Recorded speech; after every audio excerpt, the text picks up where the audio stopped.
నమస్తే అండి. మళ్ళీ వచ్చేసాను. ఓ చిన్ని ఆలోచనతో మీ శైలజని. ఎలా ఉన్నారు? అందరూ బాగున్నారనుకుంటూ, అందరూ బాగుండాలని కోరుకుంటూ మొదలుపెట్టేస్తున్నాను.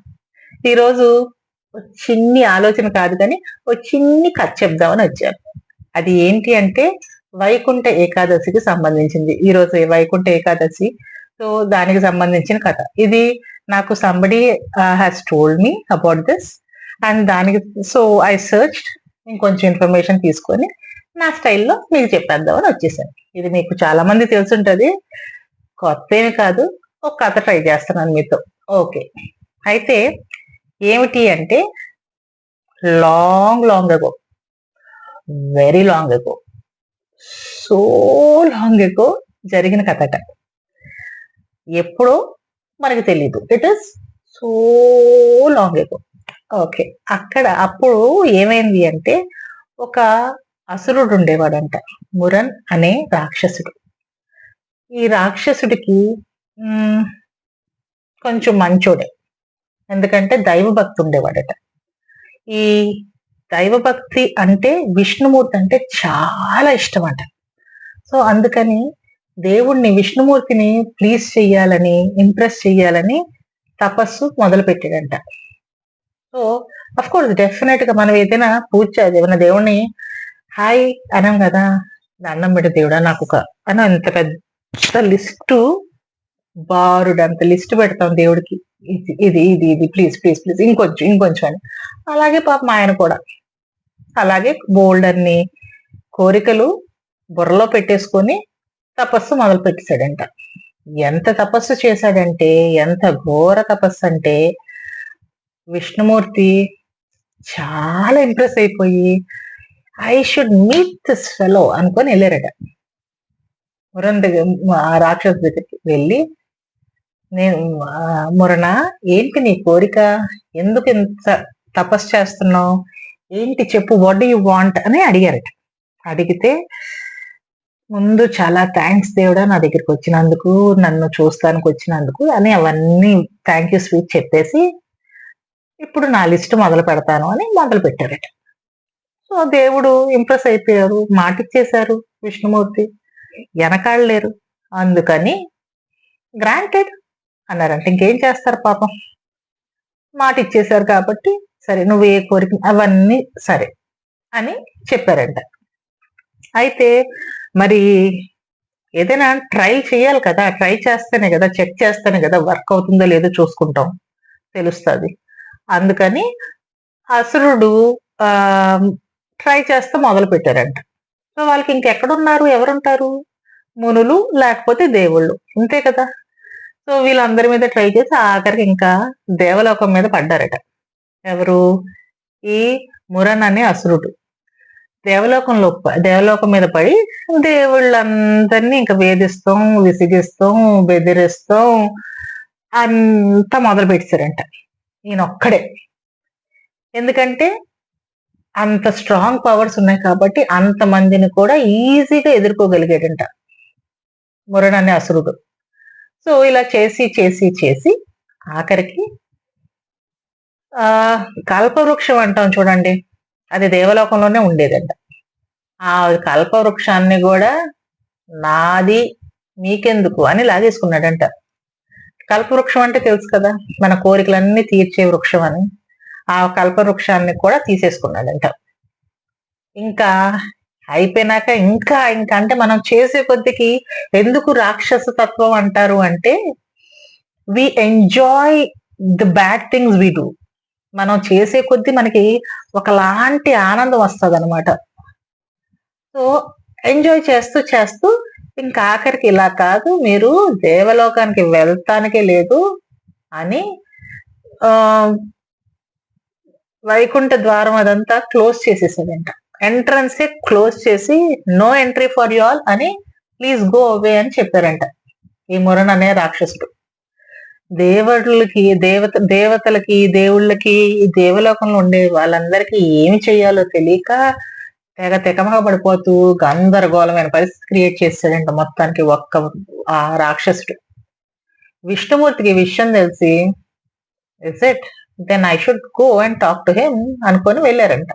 వెళ్ళి ఏంటి మురన్, వాట్ ఇస్ దిస్, ఇచ్చాను, గుడ్ డీడ్స్ తో ఉండాలి కదా అంటే, ఐ జస్ట్ ట్రైడ్, టెస్ట్ చేశాను అంతే దేవుడా, and they are working, and thank you for that అని చెప్పారట పాపం. ఇంకా ఇలా కాదని, దెన్ అలాగైతే మిస్యూజ్ చేస్తున్నావు కాబట్టి, నువ్వు కయాస్ క్రియేట్ చేస్తున్నావు కాబట్టి, then I should take away your things, నీకు ఇచ్చిన బూన్స్ నేను తీసేసుకోవాలి, మిస్యూజ్ చేసావు కాబట్టి అంటే, అబ్బా ఆశ దోశ అప్పడం వడ అని వెళ్ళిపోయాడంట మురను.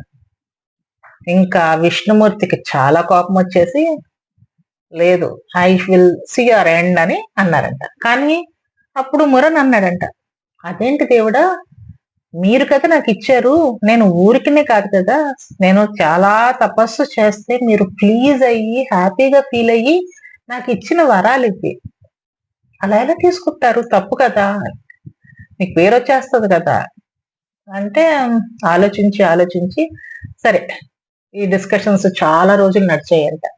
చేజింగ్లు అన్ని అయిపోయిన తర్వాత విష్ణుమూర్తి ఒక చోటకెళ్ళి rest తీసుకున్నారంట.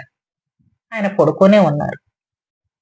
Here comes the trick and ఏమంటారు, strategic way of handling things అంటారు చూడండి, అదనమాట. దేవుడా మజాక, దేవుడితో పెట్టుకుంటే ఎలాగా, రాక్షసులైనా ఓడిపోవాల్సిందే, మంచి ఎప్పుడు గెలుస్తుంది, గెలవాల్సిందే, చెడు ఎప్పుడు పోవాల్సిందే. సో ఇది. సో విష్ణుమూర్తి అలాగే పడుకున్నారంట. ఆయన నుంచి ఒక ఆడ మనిషి వచ్చి మొత్తానికి ఏదో ఒక మ్యాజిక్ చేసేసి ఈ రాక్షసుడిని వధించేసిందంట. వధించేసి విష్ణుమూర్తి లెగిసేటప్పటికి అంతర్యామి, ఆయనకి తెలీదా, తెలియనట్టుగా లెగిశారట. లెగిసి చూస్తే ఈ మనిషి ఉందట, ఈమె పేరు ఏకాదశి.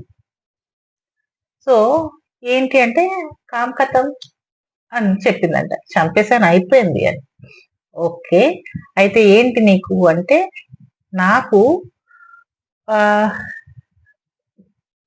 ఏ రోజు అంటే అతను చనిపోయిన తర్వాత మీరు ఆ డోర్స్ ఏవైతే, వైకుంఠ ద్వారాలు ఏవైతే ఓపెన్ చేస్తారో దేవుళ్ళు వస్తానికి, ఆ రోజు ఎవరైతే చనిపోతారో వాళ్ళందరికీ ఎంట్రీ ఉంటుందో, ఆ రోజుకి నా పేరు వైకుంఠ ఏకాదశి అని పెట్టాలి, అసలు ఏకాదశి అని నా పేరు పెట్టాలి. So it should always remain as your part and parcel అని చెబితే దేవుడు ఓకే గ్రాంటెడ్ అని వైకుంఠ ఏకాదశి. సో అన్ని ఏకాదశులకి whichever is prominent important for Vishnumurthy, దీనికి ఏకాదశి అని పేరు వచ్చిందంట. అంతేకాకుండా ఆ రోజు ఎవరైతే పూజిస్తారో మిమ్మల్ని, వాళ్ళని మీరు బ్లెస్ చెయ్యాలి అని కోరిక కూడా కోరిందంట ఏకాదశి. దేవుడు దీనికి కూడా సరే అని చెప్పాడంట. ఇలాగా వచ్చింది వైకుంఠ ఏకాదశి. ఇంకోటి ఉంది, ఈ ఏకాదశి రోజట స్నేక్ అండ్ ల్యాడర్ ఆడాలంట.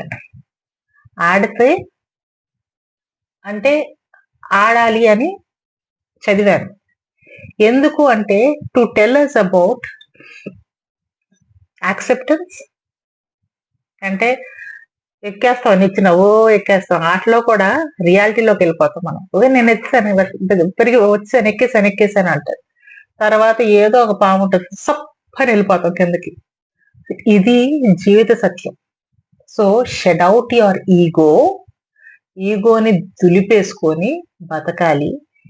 ఏది దారిలో వచ్చినా దాన్ని యాక్సెప్ట్ చెయ్యాలి అన్న నీతిని బోధిస్తుంది ఈ కథ. సో ఏ అసురుడైతే గర్వంతో దేవుణ్ణి మెప్పించి ఇంప్రెస్ చేసి మెప్పించుకొని కోరికల్ని అనుగ్రహించేటట్టుగా చేసుకున్నాడో ఆ రాక్షసుడే దేవుడి మీదకే ఉపయోగించిపోయాడు. అది ఎంత పెద్ద ఇది. సో అప్పుడు దానికి ఆ అహంతో, ఆ ఈగోతో దేవుణ్ణి ఏమైనా చేయగలడు దేవుడు అని అన్న అహం తలకెక్కేస్తే దేవుడు దాన్ని అంచి పాడేస్తాడు. ఇదనమాట.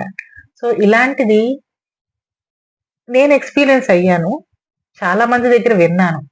మనకి ఇక్కడికి ఎక్కితే దేవుడు టాప్ అని ఒకటి జస్ట్ పెద్ద 5,000 కూడా వాడక్కర్లేదండి. ఒక్క వేలుతో పట్ అని కొడితే కింద పడిపోతాం మనం.